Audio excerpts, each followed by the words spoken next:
will call this meeting to order at 5:31 PM.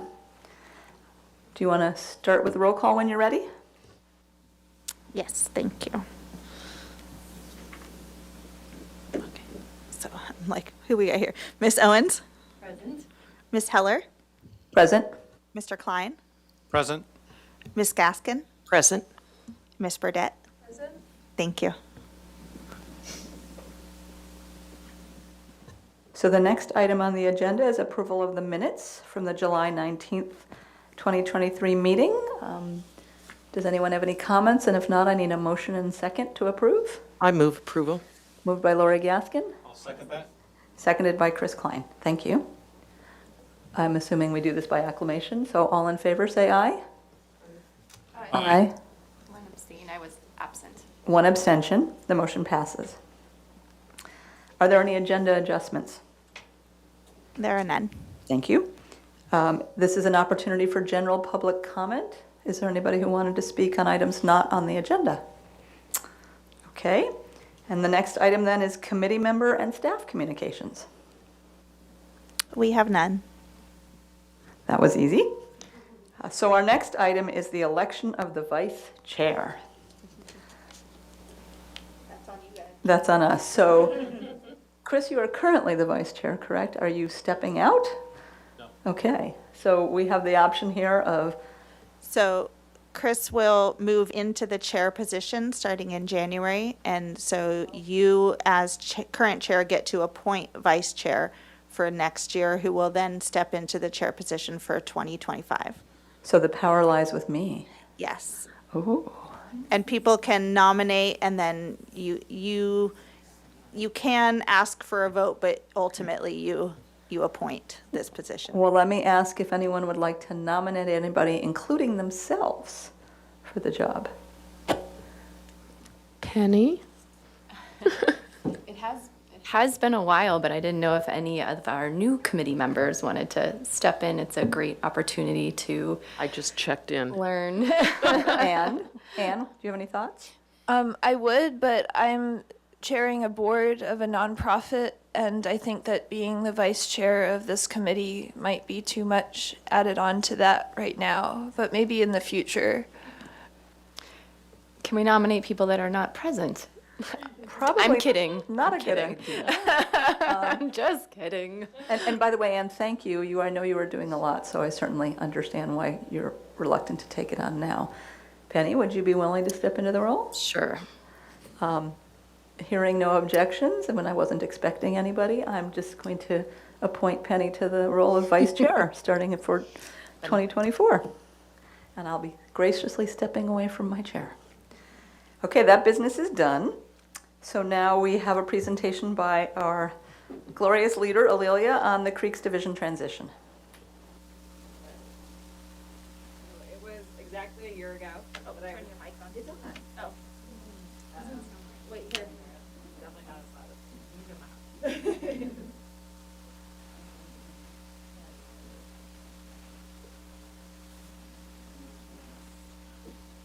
Do you want me to just take, oh, there it is. Okay, thank you, Jen. Yeah, I know. Let me yell at you for a minute. So it was a year ago, today-ish, Cheese Party Day, that I was here last to talk about a big Creeks transition where the Creeks Division moved into the Sustainability and Resilience Department. And in case you don't know, Lelia Parento, the Sustainability and Resilience Director. And I'm here again a year later, as if I really like cheese, because I do, to talk about more transition and more change in the Creeks Division. As you're all aware, Cameron Benson retired. Last week was his last day, and then George is following closely behind, so leaving a big leadership vacuum in the division. But we are really, really fortunate that within the team, we have 3 superbly qualified candidates who are interested in learning about the role and taking an interim position. So we're going to do a rotation, starting with Jill Murray from June through March. Then we'll have January through March. Erin Markey doing April through July. And Melissa Hedrick, who will do July through October. In that time, we'll be evaluating the program, the needs of the division. Together, they will actually act as a cohort, though one will take lead for each of those time periods. They will work together to develop budgets, staffing needs, program needs, et cetera.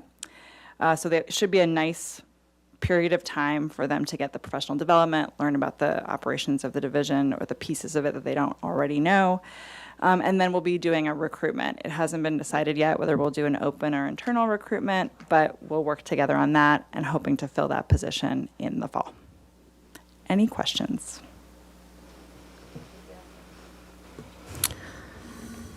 I have a couple of questions and a comment. And thank you for acknowledging the huge leadership vacuum. It's almost, and understanding that these staff are extraordinary and exemplary, but the leadership vacuum is almost irreplaceable. But if we set that aside, there are just a few concerns I have and a question that goes along with that. So, number one, why wouldn't the city start the recruitment now? Your comment concerned me a little bit when you said you were going to take a look at everything. And I put that in the context of the survey that I received as a city resident that had, I believe, the word clean beaches or water quality as asking me if it was a priority for budget when this is a dedicated budget stream. So I have a lot of concerns, and I'll stop there, but then a few more comments. Thank you, Ms. Gaskin. I completely appreciate your questions. The Creeks Division is not in jeopardy of losing its funding stream or its mandate. I can guarantee you that. The pieces of it that we're looking at are the supervisor position, whether or not we fill it, or if there's a greater need somewhere else within the division. You know, we have a tremendous amount of project review that we're doing. We have a lot of water quality grant funding coming in that we need to be addressing. We have potentially new program ideas that we could be implementing. And so just taking a beat before we hurry to fill it to make sure that that's still the highest and best use of that staff capacity. And it may be, right? So no decisions made there at all. And why I think it's particularly important to take this route is all three of these ladies could do this job, and I don't want to deny any of them the opportunity to have that experience and to get a sense of it and to develop themselves professionally, because I think that's truly my job as a director, is to support the needs of my team, and that is what I'm trying to do with this process. Please continue. I'm very involved through Audubon in the city of Goleta's Creek and Watershed Management Plan, and they are light years behind the city of Santa Barbara. And I use those as examples all of the time about how progressive we are and how forward-thinking. We've only known you a year in Fair this enough. capacity. Where is your commitment to what Cameron's vision was, which is stream restoration that leads to, just as your quote over there, clean creeks, healthy beaches? I mean, as the person overseeing all of this, I guess I just need to be assured, or the committee needs to be assured of your vigorous support for this division and these programs. Yeah, absolutely. Thank you for the question. I can assure you that I'm vigorously committed to the cause. I think that the urban nature interface is something that Santa Barbara can improve upon. And already in the short time that I've been working with these three, we have some really great ideas on how to enhance the public's awareness of what the Creeks Division does and all the amazing restoration projects it's already accomplished, let alone what it's going to accomplish. I am also a big advocate for maintaining the Measure B funding. Cameron set me and the team up for success with his very copious note-taking over the years. So we are well equipped for that. And in the 1 year, we've accomplished a number of things. We've taken on the residential street sweeping. We're taking on some creek buffer setback ordinance language. We're taking on some new projects. I think that just through what's happened this year, that commitment has been demonstrated. Does anybody else have any questions or comments on this topic? I wanted to take a moment to, in absentia, thank Cameron for his incredible leadership over 17 years, something on that order. Close, if not. Yeah, I mean, I know he was at EDC in 2005, and it's now 2020, and he left shortly thereafter. And I really appreciate Ms. Gaskin's questions and oversight. She has a long history with this committee and real involvement in the issues. I feel more confident because I know Ms. Parenteau in other contexts as a really impassioned advocate for clean water and clean beaches and clean oceans. So I feel pretty comfortable personally. And I personally like the idea of giving 3 very capable women a taste of the job and us a chance to work with them on that and see who ends up being the right fit, or if there's a teamwork approach, because I like the collaborative model of leadership. So I'm excited by the possibilities, but I also really appreciate the interest in ensuring that we have strong leadership going forward that understands the program and will be committed to it. So thank you. Absolutely, my pleasure. Is there anything else you needed to cover? Nope, was that's it. Far less than 10 minutes, I'm going to say. So we have received our update. The next item is the fiscal year 2023 Water Quality Research and Monitoring Program Summary, which is Dr. Murray. Thank you.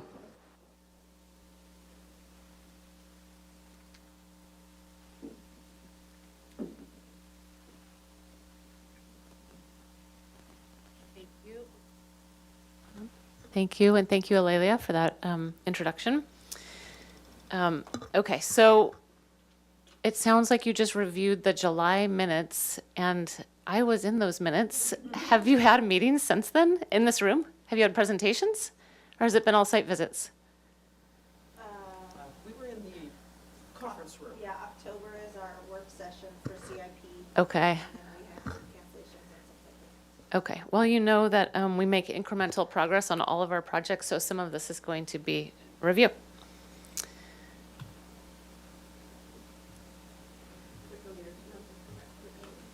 Oh, okay.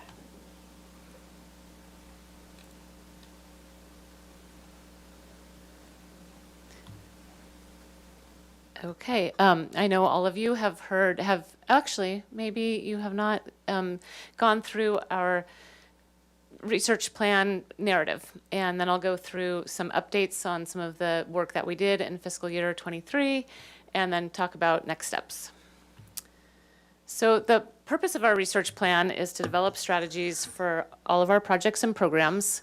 We're always trying to gear our monitoring and research towards actionable information. And we also want to understand changes over time. That's one of our most common questions. Are things getting better? We want to be able to communicate with the public about what's happening in the creeks, especially what might be relevant to swimmers at our beaches. And we also have added that we're really looking now to understand the role of climate change and how that may affect creeks' precipitation patterns and estuarine with sea level rise. Okay, and then more specific goals, we gear our sampling towards assessing for different pollutants, trying to figure out which ones we should be paying attention to, and that includes testing for new pollutants that we hear about, but then we have to compare those to a known toxicity threshold or some kind of benchmark, or they just don't make sense. And then once we find pollutants that we really care about, then we try to find where they're coming from and how we might reduce them and reduce their presence in our creeks. We are always evaluating our projects and collecting baseline data for future projects. A couple of items that we want to bring on but haven't yet, I think they're very important goals, are bringing on hydrologic models so that we can start making predictions about flow as we learn more about changes in precipitation. I will say there haven't really been any documented changes in precipitation yet. And I'd like to do more in evaluating the role of infiltration and how that water gets to our creeks. And then where feasible, evaluate all of our programs as well, our non-structural programs such as street sweeping and outreach. And again, specific goal of evaluating long-term trends. We always want to make sure we're meeting all of our monitoring requirements for grants and our general permit, our stormwater permit. A new permit should be coming out in the coming year, and we're very curious about what it may entail with monitoring requirements. We have impaired water bodies that are listed, what we call listed under the 303D Clean Water Act list, and so we are always trying to address those to see if we, if those impairments really should be on this list, or if they maybe, some should be, some probably shouldn't be. So we're trying to collect data to support those decisions, and then always trying to bring in the most contemporary tools we can when they're cost effective and reliable. So, so our essential monitoring in the fiscal year 23, so we kind of leapfrog because now we're going back to fiscal year 23. You've already heard about our plans for 24. So, but that's the way it works when it comes to gathering all the data and writing the reports. So we completed everything we needed to do for our general permit. That was outfall testing. We have the last general permit set up these separate negotiations, and we had to create 303D specific sampling plans. We had to create specific special studies plans that were unique to the city. Those might go away in the coming year, or we might get additional requirements, and hopefully we'll be able to negotiate with the water board, regional board, as we have in the past, to make sure that we're meeting their compliance requirements while collecting data that is actually useful to us.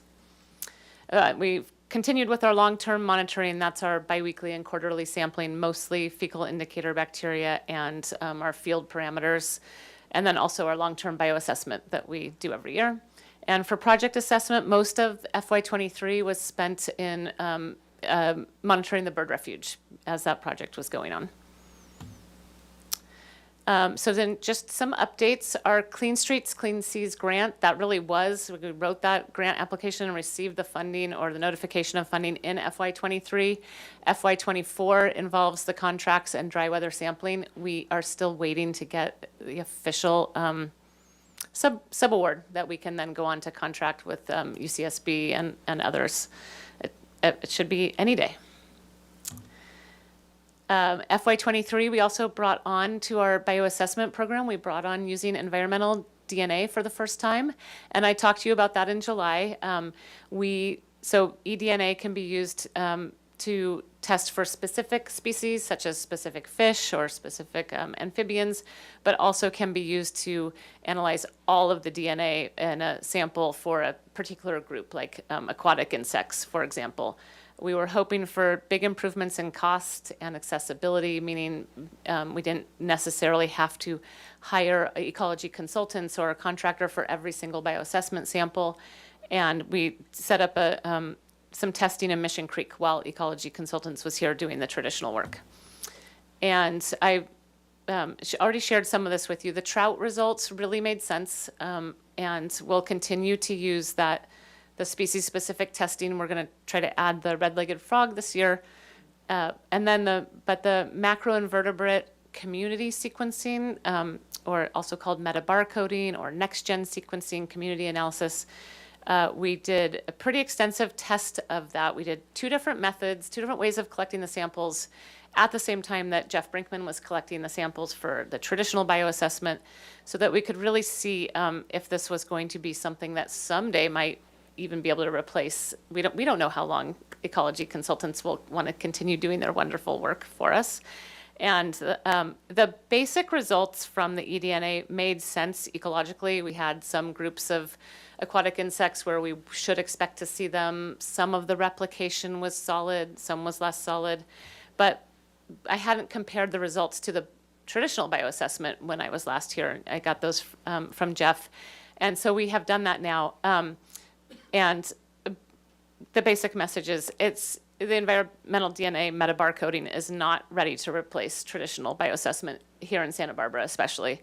There are some graphs at the top that I grayed out on purpose because I don't want to go into them specifically, but we can compare the families that we're seeing at each site from these 3 different methods. Traditional bioassessment, so Jeff actually scrapes the rocks and collects all those bugs and puts them in a jar. We took half of that and sent that off to the lab. They grind it up. So that really should be the same DNA. And then we also just collected a water sample. And so even with the bag of bugs compared to the traditional, we were missing some of the important pollution-sensitive bugs and some of the pollution-tolerant bugs. And so then you cannot calculate an index of biological integrity when you don't have the bugs that the index was based on. And also some of the IDs were questionable, and we're still trying to figure those out. So there are some strengths. Like, it is good for collecting a lot of samples and comparing over time and space. And then something really huge is that you get the identification to genus and even species. And Jeff's work goes to family. And so most statewide is the bioassessment does go to species, but I mean that we could collect with the same amount of money, probably, I don't know, probably 5% of the number of, we could probably collect one sample per year. I mean, that really is a lot of identification to go to species.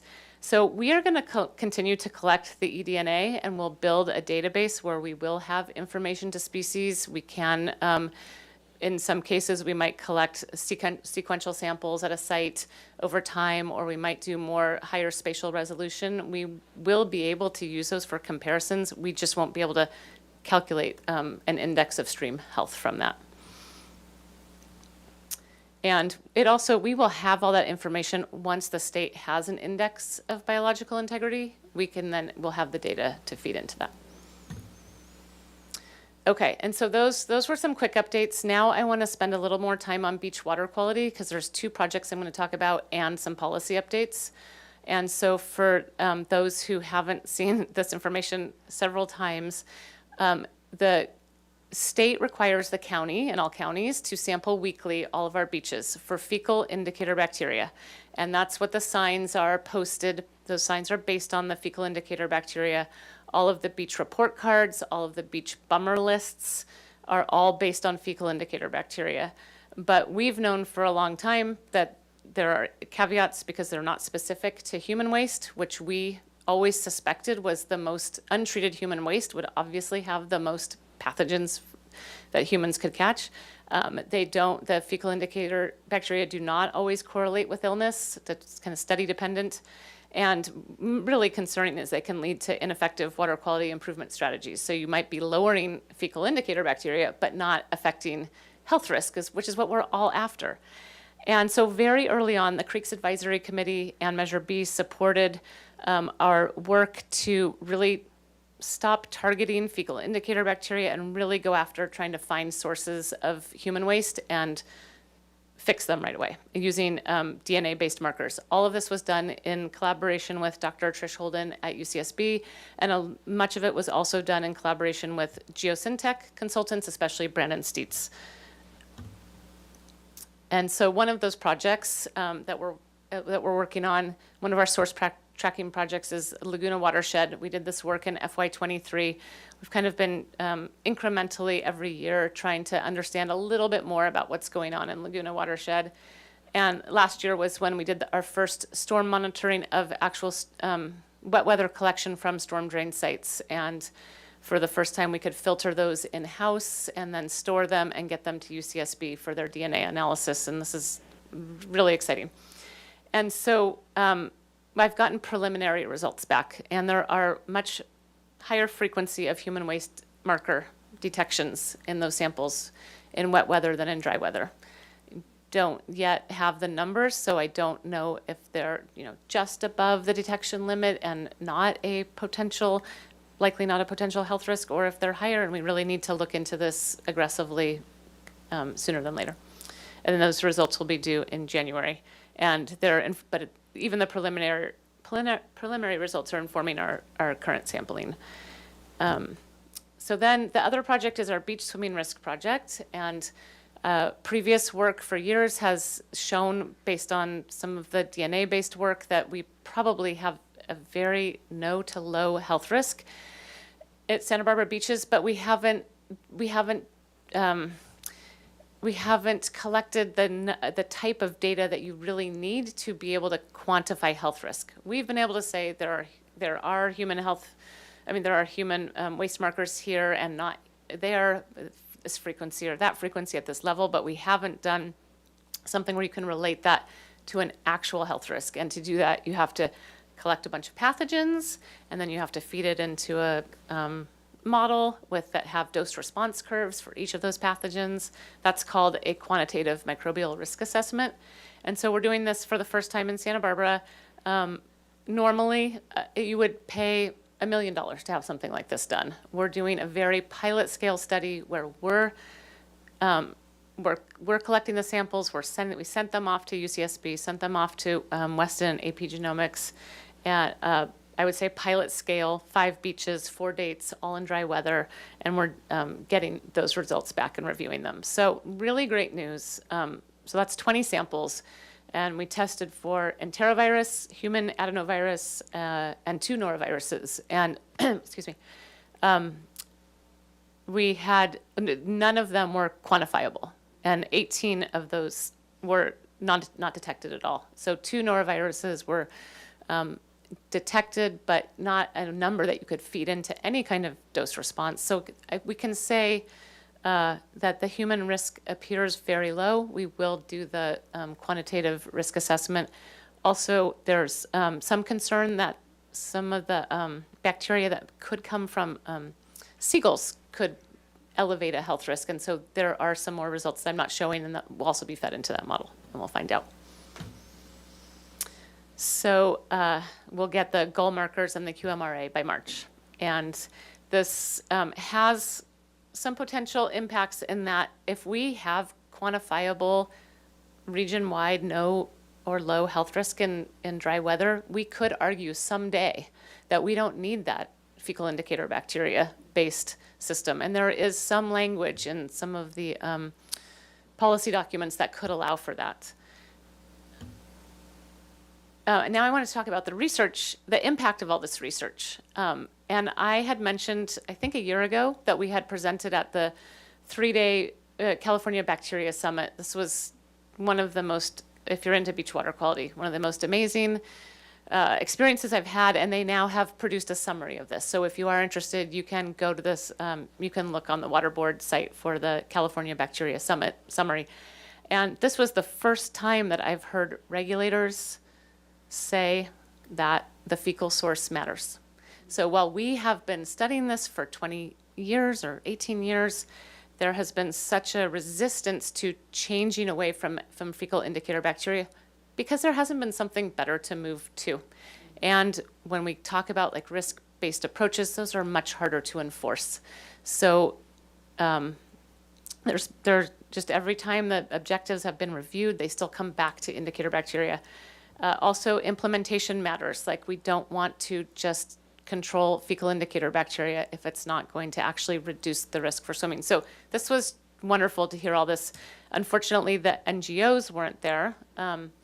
And then last year, the EPA followed on this with a review of their new objectives. Every 5 years, they review this, and they came out with some of the same messaging.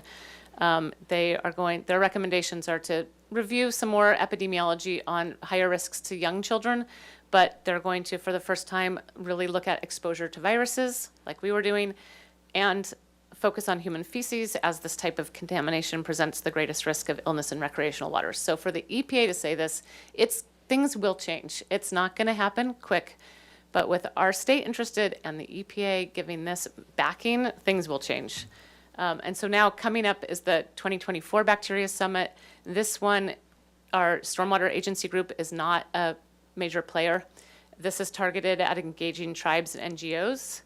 And I wanted to encourage anyone, like the lodging and hotel industry, you might want to listen to some of this and provide feedback on what you want to see with beach monitoring and beach messaging. And so they don't have a date yet. I've heard July to October. So maybe you can email and hear when the date is.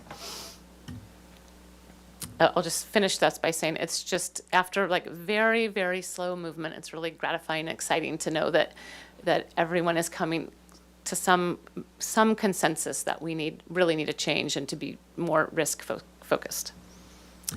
So I'll just wrap up by saying our next steps are to complete the written report and make that available on the website, continue with our FY24 sampling and grant contracting, and then develop our FY25 research plan and come back to you in June.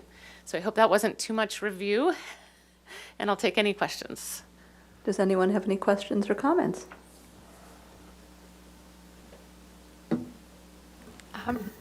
So much information and so exciting to see updates on these. Thank you so much for all your work on that. I think I still need to process it more to have questions, but I have also heard from the water board about some of those updates with moving away from the indicator bacteria. And it is exciting, I think, since I first started in this world. They were like, we're going to get rid of these, like IDEX bacteria testing. It's not really very useful. And we're still using that so many years later. So it's exciting to see. Yeah, we And- are still using it. I wanted to emphasize that I really do believe that the work that we've done and published with UCSB and Geosyntec has really made a difference. That's an intangible, but, and I think our presentation at that Bacteria Summit was really heard, and that we want to not just talk about the risks, but also the benefits to being at the beach. Thanks for your work. Thank you very much for your presentation. Again, I learn more every time I hear all parts of it. I guess generally, I appreciate you calling out the potential benefit to the lodging side.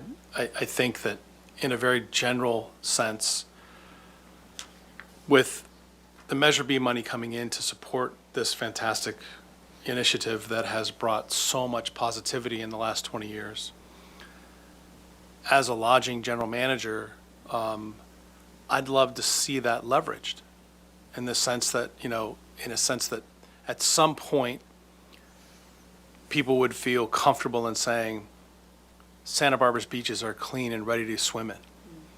That we have the most beautiful beaches in the state of California, if not some of the best in the world, for surfing, for water sports, for recreation, right? And help that to tell the other parts of the story about the destination that is Santa Barbara, right? And the engine to the economy that the lodging portion is.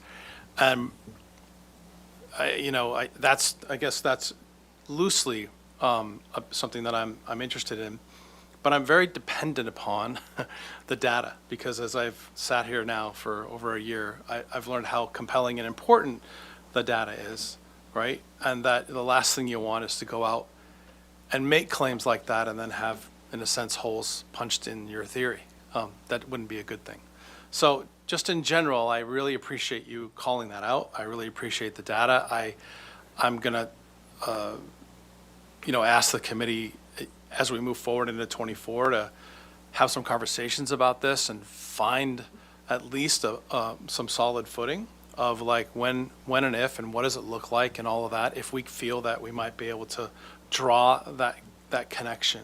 Because I think it only benefits. It's just another way to highlight this incredible place that we live in, that we are happy to have visitors come and invest in their experiences. So, Thank you Yeah. very much, Mr. Klein, for that feedback. And I think we should definitely have some conversations about ways that our work, not just the beach water quality, but also our restoration projects, how we can help you leverage that to bring more visitors here. thank you. I appreciate it. I think there's definitely a way forward there, and the ecotourism aspect, and as a layperson, a lot of these projects are really cool. I mean, there's a lot of people who, whether they really know the biology and the science, are just going to say that the engineering itself has interest. So I just, look, I know that I came to this knowing absolutely nothing, and that I'm, the lodging representative, but I've learned so much, and I appreciate what I've learned and listened to, and I just think there's a way to leverage all of that and wrap it up and make it work. So thanks again. Thank you. Ms. Burdett, did you want to say something? Yeah, thank you for your presentation. And my main question was, I was just wondering more about what kind of efforts are being made or plan to be made to basically educate the public about this data, because I know that there's obviously the raw data of these pollutants, these bacteria that most people in the public probably won't understand or even care about. And then there's also the very basic, this beach is safe to swim in, this beach is not safe to swim in. But I think that there are members of the public who are probably looking for something in between, like something about like, how is this data being collected and how does it relate to what we do in relation to our creeks and our beaches? Is there anything planned for getting that kind of information out to the public? Ms. Burdette, thank you. I am always interested in messaging to the public about this. Some of the methods that we've used have been our Inside Santa Barbara segments, these meetings. We do an annual water quality report, but we rarely put the raw data like this in it because often it's still being analyzed and it would be kind of behind the times. By the time we would put it in the report, it would be a publication. But also, it's really hard to interpret it by the general public.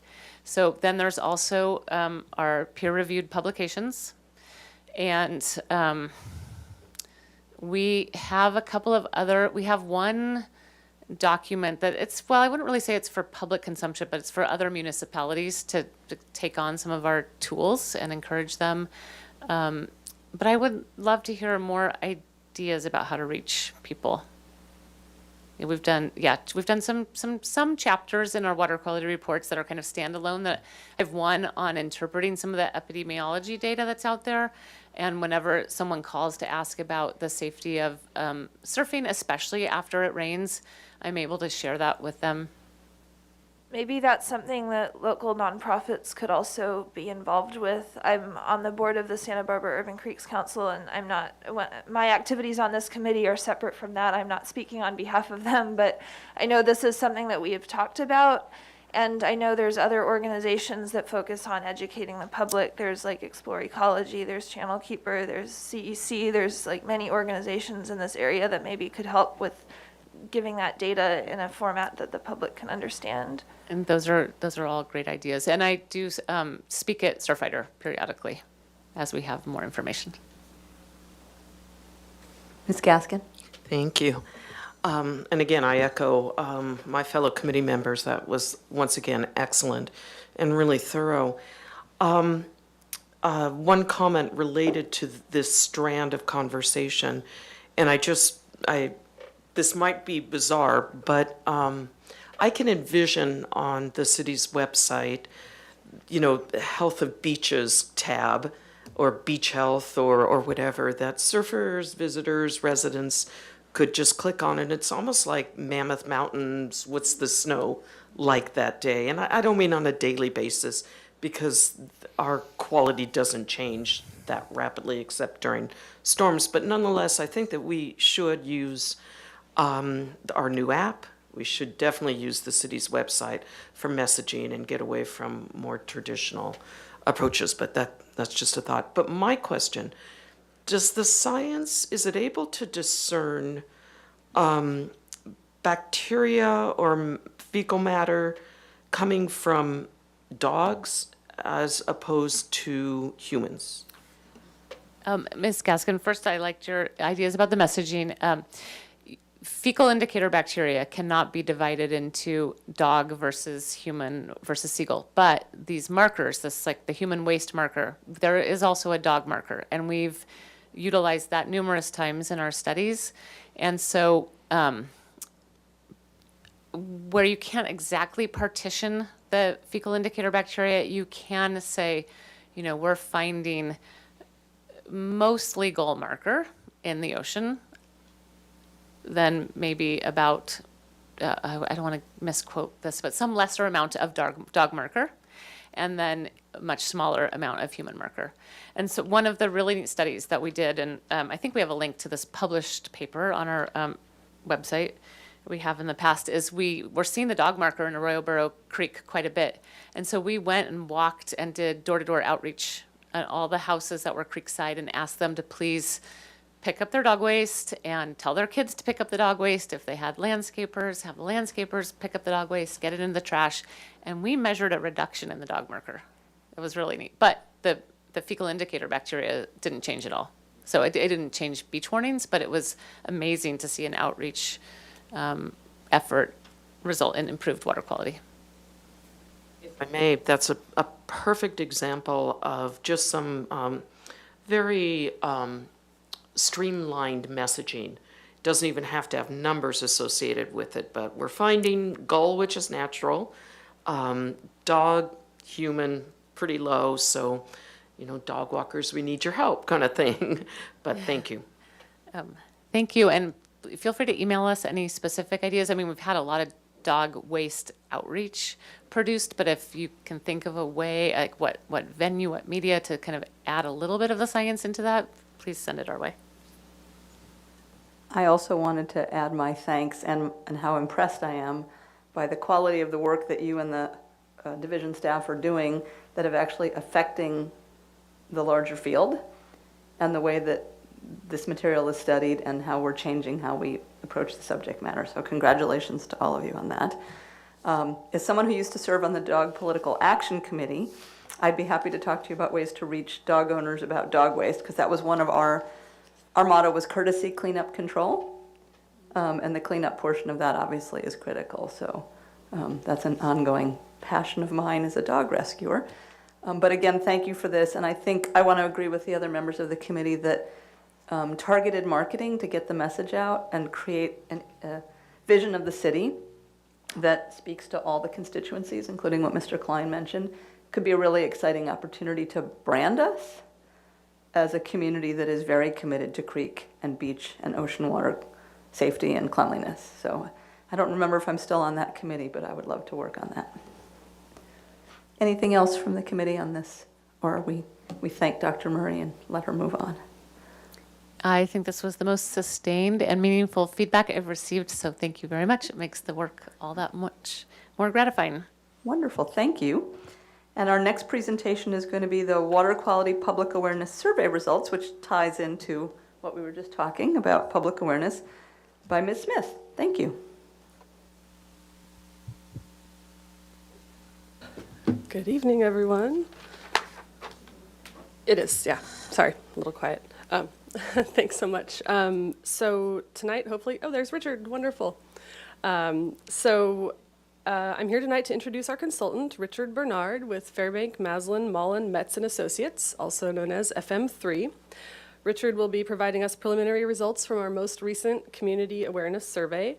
And just to give you a little bit of background on this project and why the Creeks Division does this research, following the establishment of the Creeks Division in 2001, an initial survey was done in 2002 to gauge the community's awareness of creek and ocean water pollution issues. And the data collected was used to create a public education plan for the Creeks Division, which informed our outreach efforts moving forward from there. The committee, you guys receive annual presentations about the Stormwater Management Permit or Program, or SWIMP, or General Permit. And so that contains a variety of requirements and BMPs related to education and outreach around our programs. And it also requires that during each 5-year permit period, we conduct a survey of the community. So just kind of keep going back out to gauge awareness of these issues and the effectiveness of our outreach efforts. So following the initial 2002 survey, we've conducted follow-up surveys in 2008, 2013, and 2018. And each time we complete one of those surveys, that helps kind of refocus our messaging and our outreach efforts. So I have not seen any of these results yet, so I'm just as excited as you to see to see what we've found. And with that, I will turn it over to Richard Bernard at FM3. Thank you, Liz. Can everyone hear me? Can people hear me? Yes. Okay, great. I just got to find the presentation on my computer. I'm not quite sure why I don't see it. Just bear with me for a moment, please. So this is preliminary. Oh, here it is. Okay, I'm going to set it into presentation mode. So bear with me for 1 second. Do people see one slide? Yeah. Okay, great. Okay, thanks. All right, so this is preliminary data, but we've had the privilege to work on the last 2 surveys that Liz had mentioned, but we have where we've asked the same question, or where you've asked the same question over additional years, we've provided some tracking data.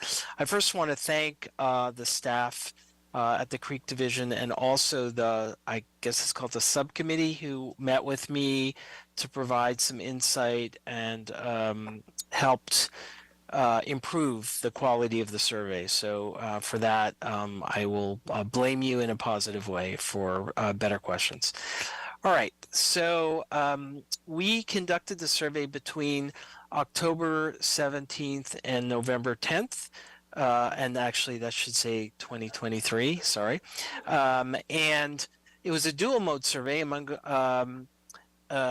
691 adult residents, random sample. By dual mode, I mean a portion of the respondents took the survey online and a portion of random respondents took the survey over the phone. The margin of error of questions asked of everyone is plus or minus 4. And in some cases, we asked a random half the sample some questions and a random half the other because we had a lot of questions to ask. And there, the margin of error is a little bit larger at plus or minus 5.8. Folks were contacted by telephone, email, and text. And Liz has already mentioned the years that the survey has previously been done. So where we have tracking data, we'll provide that. The survey was available in English and Spanish. And if you're very quick in math and notice something doesn't quite equal 100%, I blame that entirely on rounding error. So I want to start a little bit and talk about storm drain pollution awareness and opinions and behaviors and how that may have stayed the same or changed over time. So the question we asked, storm drains are the gutters, pipes, and concrete channels that collect rain and water from the streets. When water goes into the storm drains in your area, does it go to a treatment plant or does it flow into the creeks and oceans without treatment? And so you could see that 43% said that it was not treated, a little bit up from the 2018 and consistent with previous years, but that indicates that 57% either are incorrect in their assertion, or some folks who said that they weren't sure. So clearly a lot more to communicate to the population. We also asked them, please tell me whether you feel that the following statement is true or not in your area. Water that is flushed down toilets and water that goes down the curb storm drain all flow into the same underground pipes. And as you know, they don't. And so 43% said that was not true, but you have 57% who either said it was true or not sure. Now, certainly people move from community to community, and I know in some areas of California there is a connection between the two, such as in San Francisco. So it's not clear to me whether specifically if they've lived somewhere in a community where it was connected, that they may have that false piece of information, but nonetheless, it doesn't explain why such a large percentage of people still do not know that to be not true. We then asked them, would you say that the materials on the streets that wash into the storm drains in the city of Santa Barbara are a major source of pollution of the city's creeks, beaches, a minor source of pollution, or not a source of pollution at all? And you can see the similar results to previous years, where in this case 47% said it's a major and 36% said it was a minor, for a total of 8 and 10, a little bit more than 8 and 10, who said that it is a source of the problem, which is good information, so that it's easier to communicate when they understand that is a source of problem. And then we said, in fact, any pollution that enters storm drains can end up in local creeks and ocean without any filtering or treatment. And we asked them, do you recall hearing any information in the last few years about preventing pollution of storm drains, creeks, beaches, and or the ocean? And here you could see a consistent over the last several surveys of folks, about a little bit more than half, saying that they do recall hearing some kind of information about this. And among the people that said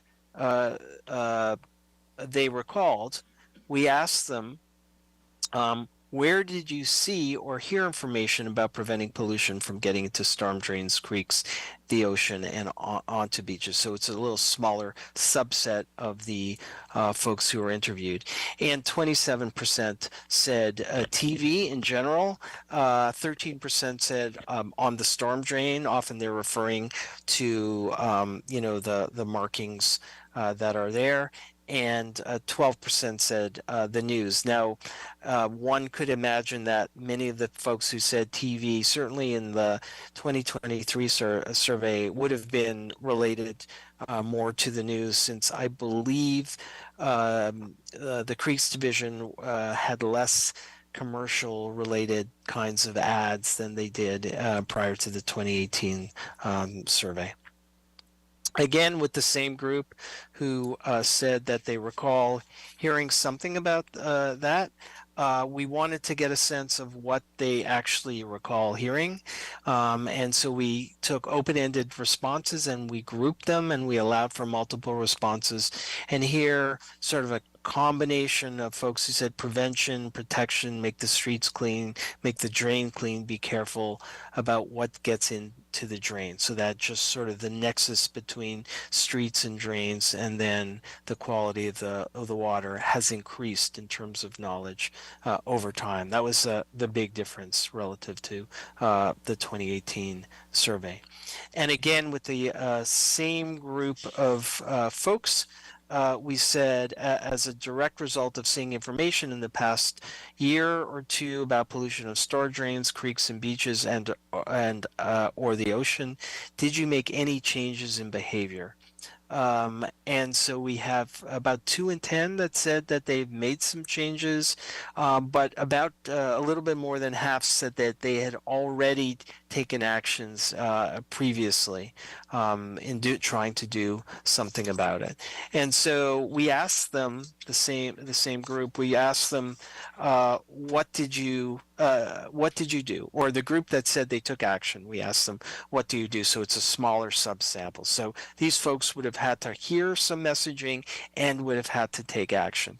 And so again, open-ended responses. So folks said use less water, conserved water, about the same as in the previous year. The major differences are in the orange at the bottom. There was a decline in folks who said they picked up litter, and a decline in folks who said from 2018 to 2023 they took their car to a car wash. So this suggests to me one thing, that they may have changed their behavior previously, and so that particular behavior has maintained over time, and doesn't mean it increased and then they declined again, but that people are aware of that kind of activity and they're sort of sticking to it.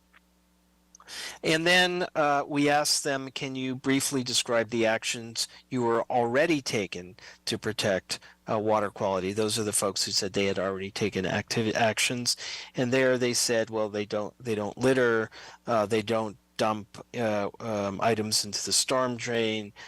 Similarly, they pick up litter, so I guess it's a combination of both, and they dispose of chemicals properly, such as used motor oil and the like. And so those are some of the activities.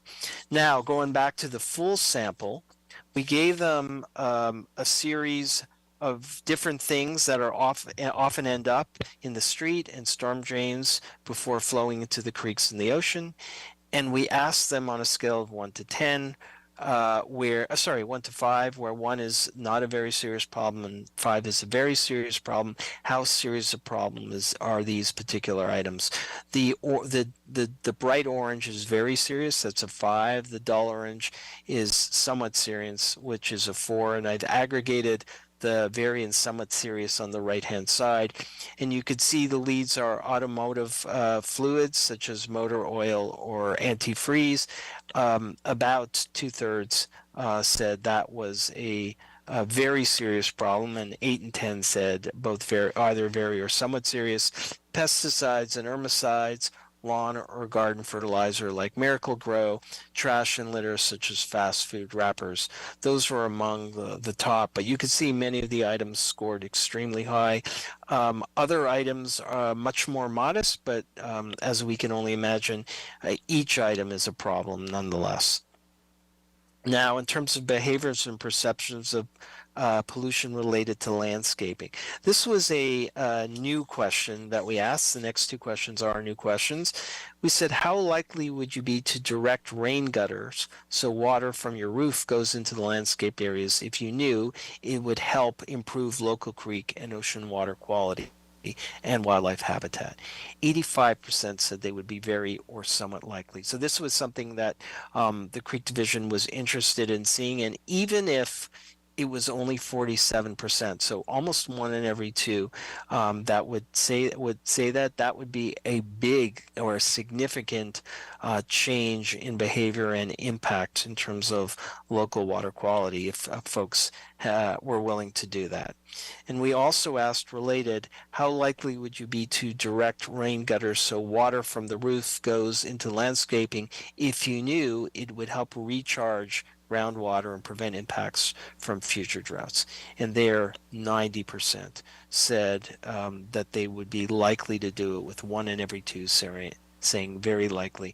And what's interesting or that I'll point out is that we talked about future droughts. For some people, given the amount of rain we've had this year, there is a perception that the drought is over, and certainly certain jurisdictions in California have made that pretty clear. So that's why we framed it in future drought. Had we just said the drought, those numbers might have been slightly less. And in 2018, in this question, we asked, in the past year, did you or your gardener use pesticides, herbicides, or fertilizers on your garden or anywhere else in your property? And so this was only asked of people who were responsible at home for their gardening, or they had a landscaper do this. And here you could see a little bit more than a third said they did, and this is up from 2018. I would say the problem with doing a survey every 5 years is we lose what they do in between years. So this may have gone up or this may have gone down. It's not clear if that's the case. But we also asked in the last year or so, did you do any of the following actions? And in this case, we have tracking from previous surveys except for the bottom item. And you can see in this case, the items that have gone down on the yes side are taking your car to a car wash rather than wash at home. That's gone down from 76%. It's at 76% now. It went down from 83%. Reducing the use of pesticides and herbicides, interestingly, that has gone up. It was at 37%, now it's 45%, yet there's a fair number of people who realize that's clearly a problem. And then for the first time, we asked, did you volunteer at a beach cleanup or community cleanup? And I think this is a pretty interesting number, that almost a quarter said they did, which I think is pretty high for the general population to have participated in it. So clearly there are a lot of very good role models, both on the board, on this commission, and in your community that get people to be engaged in that. We then asked, which of the following would be most likely to motivate you to take action to prevent the pollution of our creeks, beaches, and ocean? And of course, this is helpful in terms of messaging to get people to take action. We gave them the choices of these 4 items, and we randomized it so there would not be a biasness, but we've ranked it by the item that scored the most. And in this case, knowing that your actions will help protect the environment, a quarter of the folks said that was their that would be their motivator to do something about it. Knowing that your actions will help protect the health of children who swim in the ocean and the beach, only 13% said that. 13% also said knowing that your actions will help replenish local groundwater to prepare for future droughts. And then 7% said knowing that your neighbors are taking the same action. So using the comparison or guilting someone into do it is not often particularly effective. But interestingly enough, you'll see at the bottom, all were equal. 36% said. So you can add that 36% to the individual items. That would tell me that 62% said knowing that your actions will help protect the environment is clearly a strong message for them to take action. We asked them who or what is responsible for keeping the creeks free of pollution in your area. And we gave them the option of the city, the county, property owners along the creeks, all residents in your community. In other words, I'm going to take some responsibility, or a combination. And what you see is that the number one, most site is all residents in our community, so it's good that individuals will take action. The city,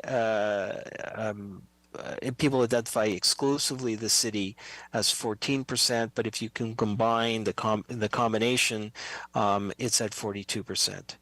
Plurality who consider, or significant minority who consider it to be the city's responsibility. In terms of perception of water quality in creeks and beaches, I just watched a really interesting presentation, as you did, and so this might be interesting as well. We first asked them, in the last 2 years, have you visited one of the local creeks in the city of Santa Barbara? And you can see the comparative numbers from the 2018 survey. In 2023, 71% said they had, and in 2018, it was 95%, so a decline certainly in the respondents who said they had visited a beach. And in the last 2 years, have you visited one of the creeks? And in this case, in the last 2 years, have you visited one of the local beaches in the city of Santa Barbara? And there the numbers are up 16 points from 2018. So less visiting the creeks and more visiting the beaches. And then we said, would you say that the water at Santa Barbara beaches is more polluted than it was a few years ago, less polluted, or is it about the same?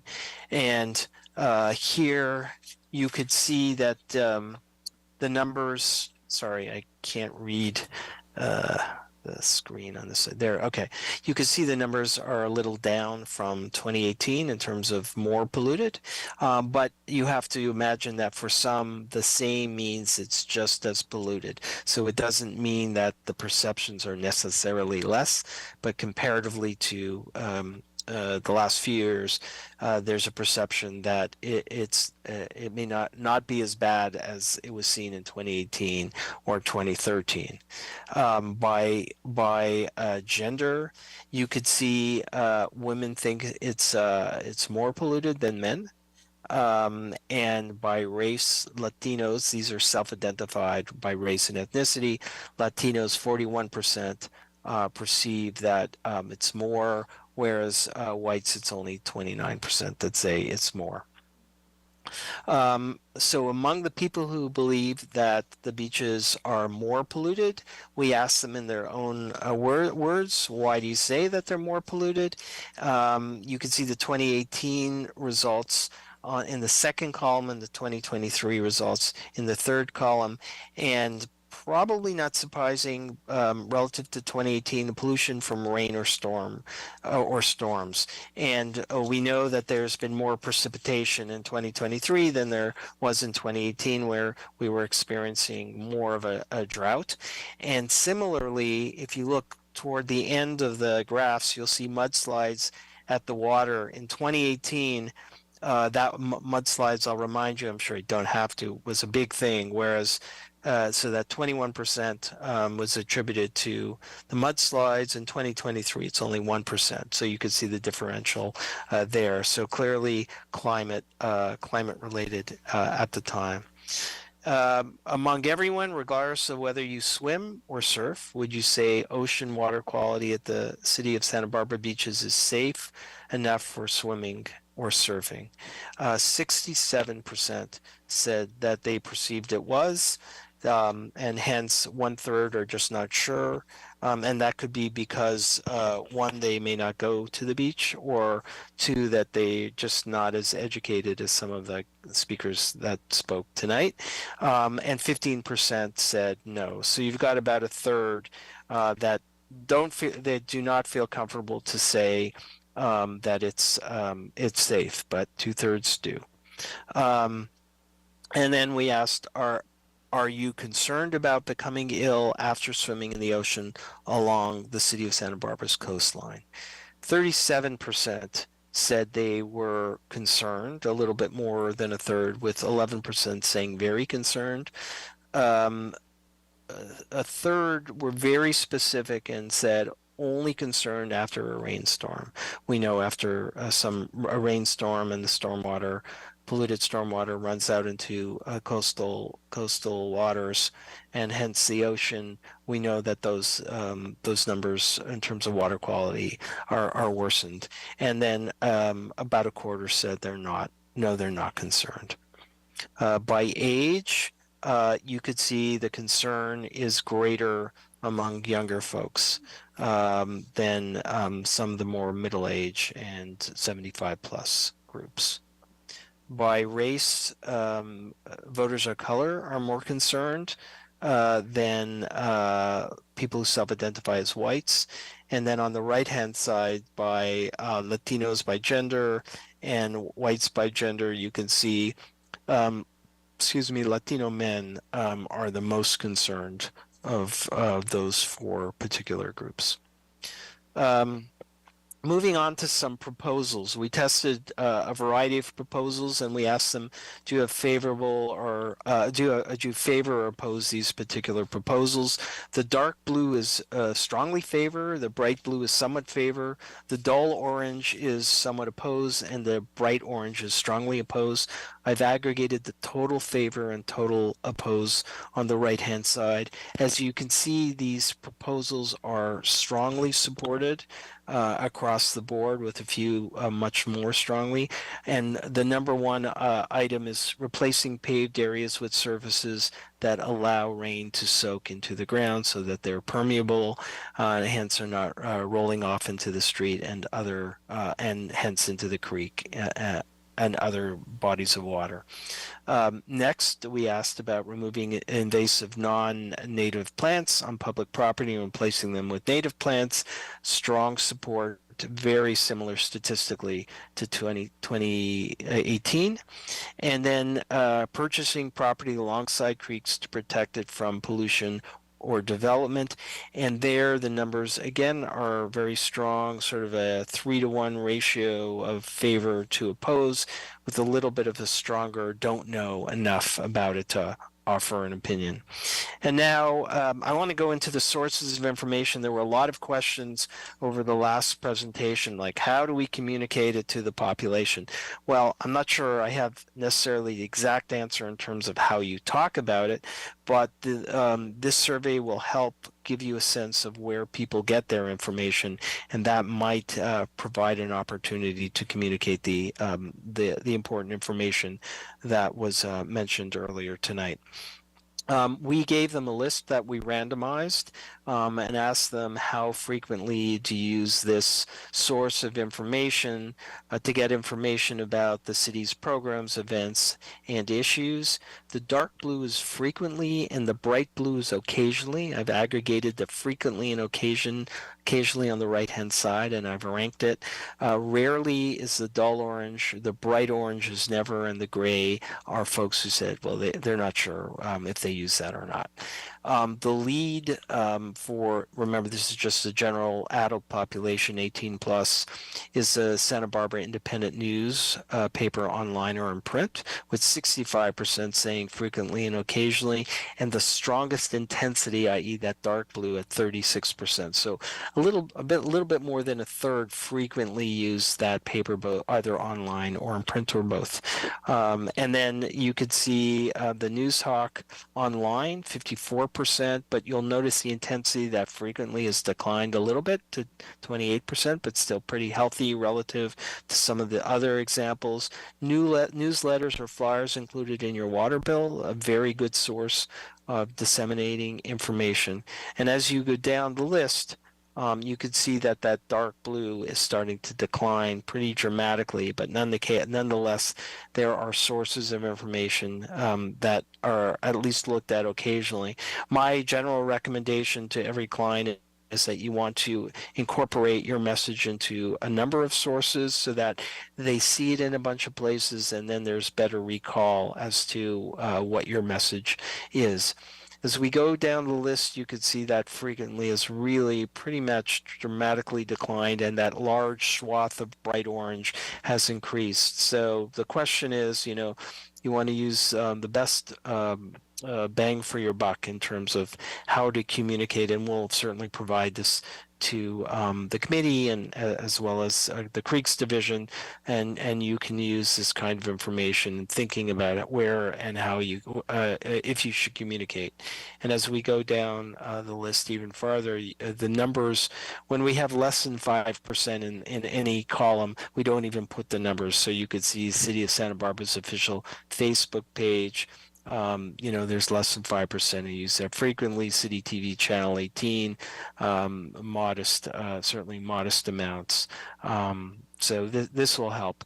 We thought we'd look at it by gender because there are gender differences as to how folks get their information, and there's certainly age differences as well. So we'll provide that to you as well. Regardless of gender, the Santa Barbara Independent Newspaper Online is the #1 item. Just for an illustrative example of differences, if you look at the bottom of the screen, City of Santa Barbara's social media, including Facebook, Instagram, and or X, formerly known as Twitter, you could see women are more likely to use it than men in the city. And then we've broken this down by gender and age because that has a bearing. And when you look at the use of social media, and I just moments ago told you it's women who are more likely to use it, but when you drill down a little bit further, it's actually women 18 to 49 who are more likely to use it than women 50 plus. And the Santa Barbara Sentinel newspaper online or in print, they're women 18 to 49, much more likely to use it than any of those other demographic groups. And I know I've just presented a lot of information to you. Thank you for your patience. And I would be happy to answer any questions I can. And if I can't, that will be coming out in a subsequent report that we are currently writing. Thank you so much. Let me see if anyone on the committee has questions or comments. I just have a comment. In my previous life, I've been involved in a lot of public surveys, and this is really, really strong and gives us a lot of information, certainly the staff a lot of information on where to proceed and how to proceed. And I just appreciate everyone's work in the division and you for getting us and understanding us and then putting it into a context that the public can respond to in a very effective way. Thank you. Thanks. I've had the privilege to work on Measure W for 12 years. I don't know if you're familiar with it in Los Angeles. So I'm very familiar with issues related to stormwater, and it's a passion of mine. So I am just so impressed with the setup that the city has, and I wish more cities and counties took it as seriously as you folks do. Any other comments or questions from the committee? I'm excited by the opportunity this presents when we come back to look at education and outreach and we have this level of detail to start figuring out how to do better where we can to reach those populations that we're not reaching as well as we would like to. So thank you so much. Oh, my pleasure. Thank And you. otherwise, I think that item is completed. Thank you for your time this evening. Thank you. Thank you. Richard. Have a good night. I was just going to share that in this contract, we do have funds available for a focus group. And so Richard and I have been talking, and we'll talk with the Education and Outreach Subcommittee a little more about potentially digging into these results a little more or testing some messaging. So look for more information on that to come as well.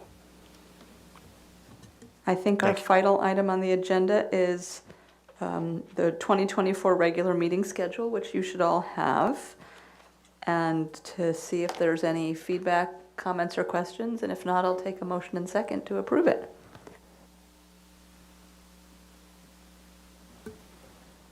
Barring no questions, I'm happy to make that motion. Do I have a second? I'll second that.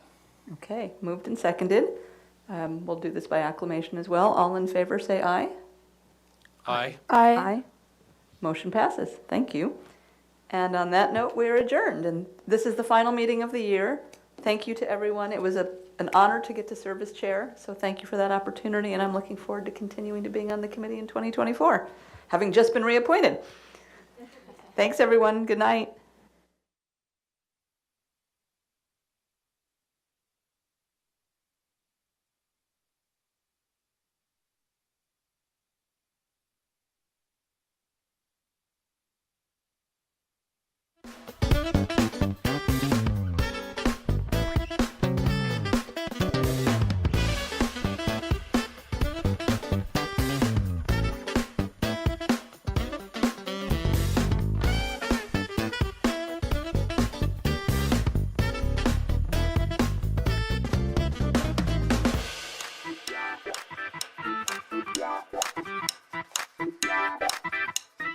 Yeah.